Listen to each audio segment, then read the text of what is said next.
Hello, and welcome back to the Fasting Focus Lifestyle Podcast. This week, I'm going to get a little bit reflective and talk about how my life used to be being morbidly obese versus now and being classified as normal. Stay tuned. Welcome to the Fasting Focus Lifestyle Podcast, where each week I will be discussing all things fasting and how it can become the most valuable tool in your personal toolkit so that you can live a long, healthy, and meaningful life. I'm your host, Vicki Sharon, and thank you for joining me.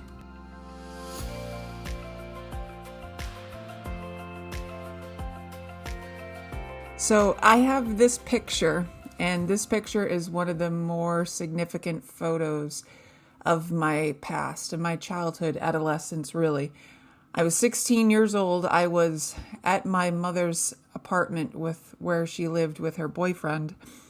And we were standing outside, and I remember wearing what I was wearing, feeling the way that I was feeling, and the way that my headspace was at. I remember being extremely uncomfortable in the shorts that I was wearing, and I remember them being a size 16 and feeling the ridicule and just level of discomfort I felt in general from wearing shorts and feeling much bigger, out of place compared to my sisters and my beautiful mother that was right beside me. This is also the last picture I have of my mom.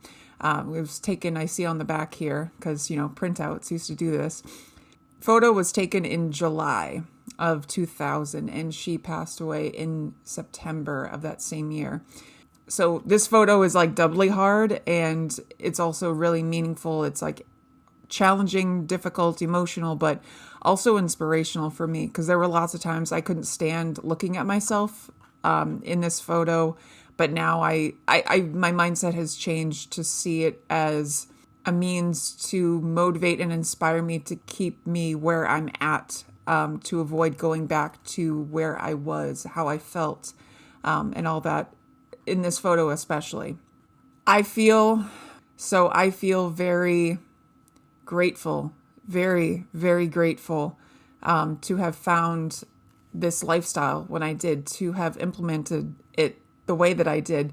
But throughout this journey, as you will know, if you have not had that moment come to you already, you start to have these moments of reflection, and you're able to address feelings, habits, mindsets of what was keeping you at a heavier weight versus now, as the tides begin to turn, lifestyle, habits, thoughts, choices in what you do, what you eat, start to change and shift towards better health, towards longer life and health span, which again is always what we ultimately want, right? We want to be able to live longer, healthier, be around friends, family, the ones that we love. And that's important. And these habits that kept me at a heavy weight, these mindsets, lifestyle, choices, food, the way that I just behaved and thought about myself in general at, whether it was 16, like in this photo, or, at the age that I was when I first started. And it's, to me, I feel like two different people. And I've mentioned this before where I've joked and said, like, the way I feel now is like Vicki 2.0.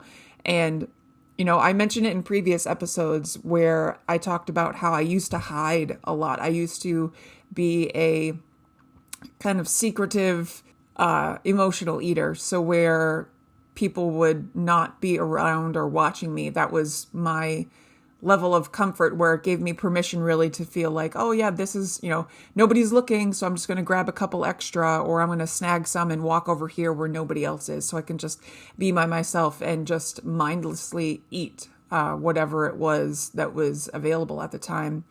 I know, being a middle child growing up, many of you might be able to also relate to of the dynamic between the siblings, and how your parents will always say, like, obviously, even I know as a parent, You never say you love one child more than the other because that just doesn't happen. But I had this sense of feeling and thoughts inside me that I was not as worthy or as lovable, special, insert whatever, as my two sisters. And I apologize if you guys are listening, but it's just the way that I felt at the time. I don't feel or hold any of that mindset now, but in those times throughout my adolescence, and like y'all, this goes back to my childhood. I never really felt like the one that was, wanted, well, special or loved at times. I tended to, as a middle child, to want to stay away, disappear. I would avoid any altercations, spats, arguments, or anything. My sisters jokingly nicknamed me Switzerland growing up because I would always stay neutral. I never wanted to get involved into any arguments and stuff that they would have or anything. But anytime any stressful situation came up, I would go and seek something that I could eat or drink that would just, it's one of those sensory things where if we're being stimulated to where it's uncomfortable, we'll seek out ways to either stop it or change it, to make ourselves feel better, right? Obviously. So for me, the hard moments, the hard thoughts, the hard feelings, any stressful situation was enough to give me permission, to allow myself permission to go and eat whatever was available for me to get my hands on. I remember lots of times taking food either in my room down to where our hangout space was in my parents' basement and just eating by myself anytime I was alone, anytime I could find a few minutes by myself. I feel like my default setting was to pacify hard thoughts or feelings with food. It was always that way. I wish it wasn't that way. And a lot of these thoughts and feelings that kept ruminating in my mind stemmed from the treatment that I would get from others, and being at a very heavy size from very early on in my childhood, adolescence, into adulthood. It might not be direct to where it's said or done, physically shown, but as a heavy person, and folks, some might understand where I'm coming from here, but a lot of these passive aggressive, guilt, side eyes, the way that people look at you sometimes, all those little behavioral things, the way that people see and treat you in the general public. And sometimes it was usually worse with people that I knew or people that I was familiar with, like through grade school, middle school, high school. I was just very quickly labeled as I was weird, I was a weird artsy girl, but being also at a much bigger size than many of my classmates further established me as the big weird kid, is what I felt. There was a lot of just feelings of inadequacy, feeling like I was not worthy of anybody's acceptance, friendship, or anything. I did have my small group of really close friends, many of which who I'm still friends with to this day. But in general, we want to be accepted and just we want to be part of a community. That's just the human dynamic of how we are as people. So getting ridiculed or made fun of by my peers and classmates, especially at that age in adolescence, is hard. It's really hard. And it only fuels those poor behaviors that I had that I wish I didn't. That feeling of not belonging to my peer group, being picked on, again, not directly. It was just the laughs, the side stares, you all know exactly what I'm talking about. And just the way that people treat you, like I said, especially the ones that we see on a very regular basis. Not being accepted into social groups as a young person, teenager, even as an adult, is very hard. And especially if you see these people on a regular basis, it can be really challenging and only add to the negative behaviors going and continuing at home. I know also when there had been those short times of dedicated weight loss efforts of previous methods that I've tried, I did start to notice a little bit of the shift towards the positive in the way that my body dynamic mentality was, but it was never something, it was never to the full intensity and level to where I'm at now and what I've achieved with this lifestyle with fasting. And, although those previous methods allowed me to get to a slightly smaller body size, I feel like the habits with my food choices still were not to where I was completely and totally happy with it. I didn't feel like I could successfully maintain that lifestyle of that overly restrictive eating, of counting or measuring the food choices, and just being overly restrictive. And I still feel like that's such a toxic, negative mindset to always feel like you have to measure and count your food. Because to me, my common sense choices were just really, like, as I've said before, my all the time foods were all the time sometimes foods, if that makes sense. Like, it was just straight junk food, processed, and it was just pacifying emotions. So I had no gradient of my food choices with that understanding of the nutrition value of them, and making sure that I get enough nutrients, and making sure that I'm eating enough but not too much. And this revision and improvement only came when I implemented this fasting lifestyle. Behaviorally, emotionally, mentally, like I said before, I'm a completely different person than where I was before. And it is a direct result of the implementation of fasting and that deliberate abstention from consistently eating food, putting food in all day long, consistently eating food all day, even with dedicated weight loss efforts, is not nearly going to be as effective and lasting as that deliberate abstention from constant eating with fasting. And I've said this before, the immediate reaction that I had with seeing that testimonial that I've talked about before. And again, I apologize. I've looked again and I cannot find that video. It was a 30-day water fast that I initially found this gentleman did a testimonial on. But I remember my thoughts after watching that video and thinking, this is so radical and counterintuitive to what we're just constantly told. And it was truly a rabbit hole that I went down in the best way, like similar to like the Alice in Wonderland / Matrix. I don't remember which, it was the red or blue pill, but it's like once you know what fasting is and does truly, which is why, again, I advocate for knowing about your method and what the effects are and everything for your body, knowing about fasting and knowing and understanding how much this is something that's built into us. We are meant to go with periods without food. We are meant to allow our bodies to utilize the stored resources on us.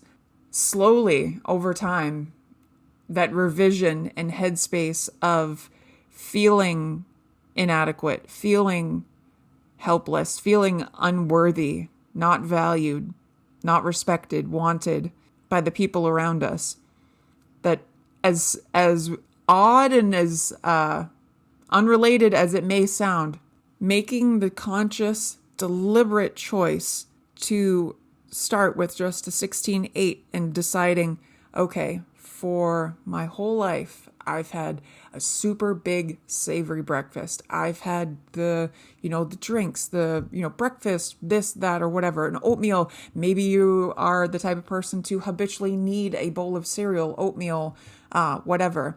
Coming into this lifestyle, knowing you have intentions and goals that you want to shed 20, 40, 80, maybe 100 pounds or more. And that mindset that if I don't have breakfast, I'm going to be grouchy. I've heard that. If I don't have breakfast, I'm going to be hungry later. I've said it before too. If you have body fat, that's fuel your body can use. I've said this before too. That hunger pang, the hunger growls, is a learned behavior. So if you have been a breakfast eater your entire life, it's going to be a little bit challenging to work through that to allow your body to not be dependent and expectant to have that meal every time shortly after waking up. The same can be done as if you wanted to change or alter your nighttime snacking habits. If you are a person that loves to, if you're a person that loves to have a nighttime treat, a snack, a something, that can be retaught and relearned as well.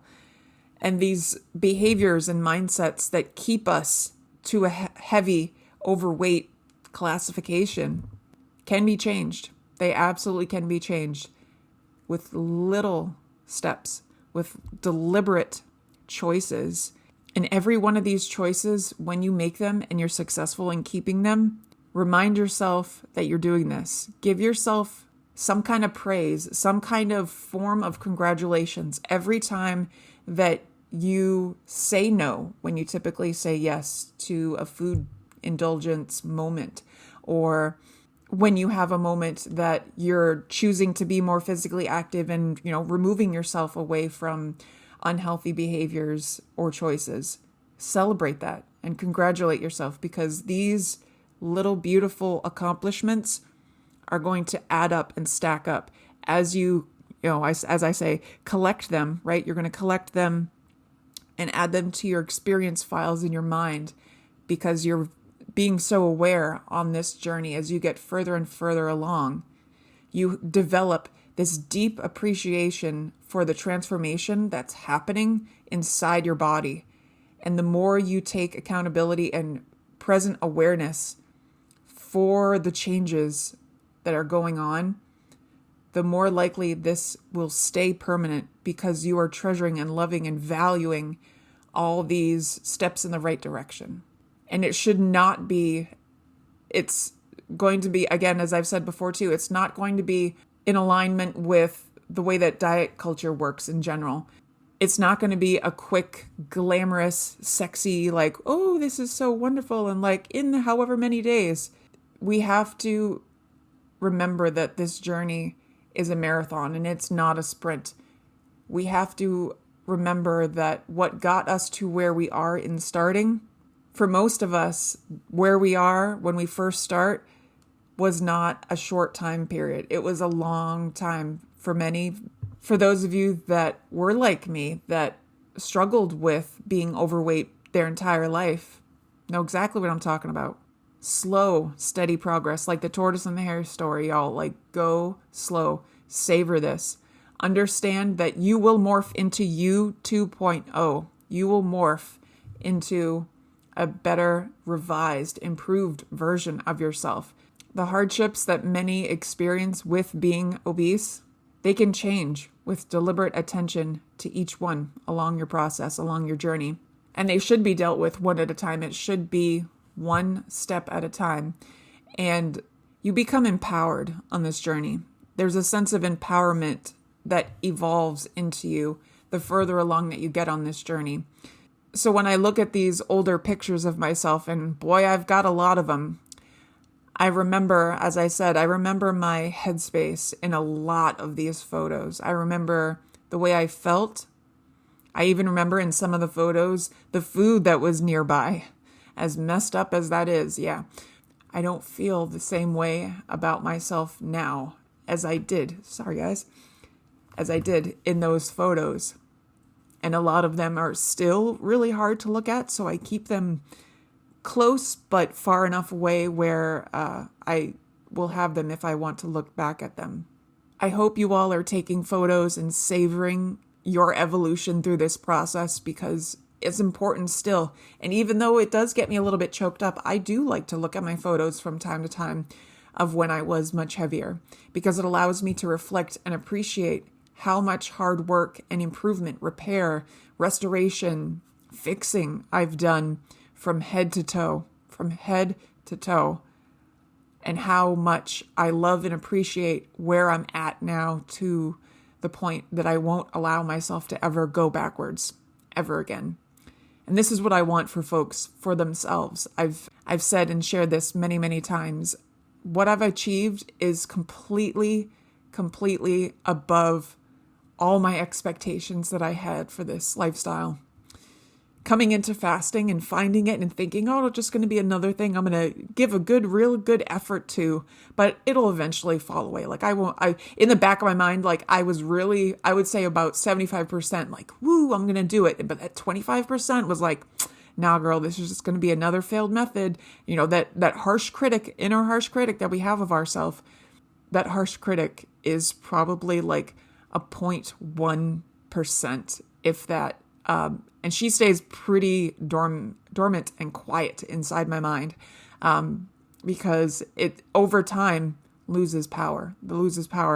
And I just, over this evolution of, the process of becoming Vicky 2.0, I've leaned pretty heavily into addressing that negative self-talk. And you should too. You should identify where those negative self-talk scripts are coming from.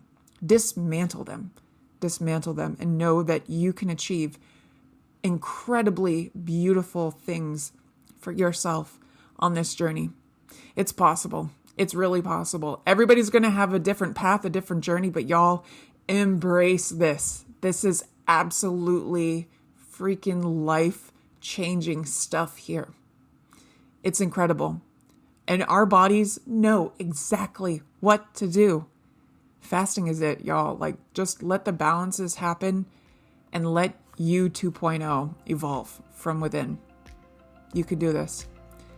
As I always say, I believe in you, even if you don't. And I want to just thank each and every one of you listening for your continued support and patience, and just know that you can do this. You can absolutely get your after, because you deserve it. Take care, and we'll see you next week. The Fasting Focused Lifestyle Podcast.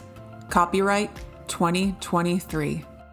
The information given within this podcast is not intended or implied to be a substitute for professional medical advice, diagnosis, or treatment. Please consult your doctor before starting any weight loss method. Thank you.